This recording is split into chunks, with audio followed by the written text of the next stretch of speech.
كلمتان حبيبتان إلى الرحمن، خفيفتان على اللسان، ثقيلتان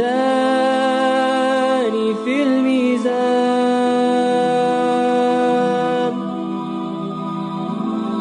سبحان الله وبحمده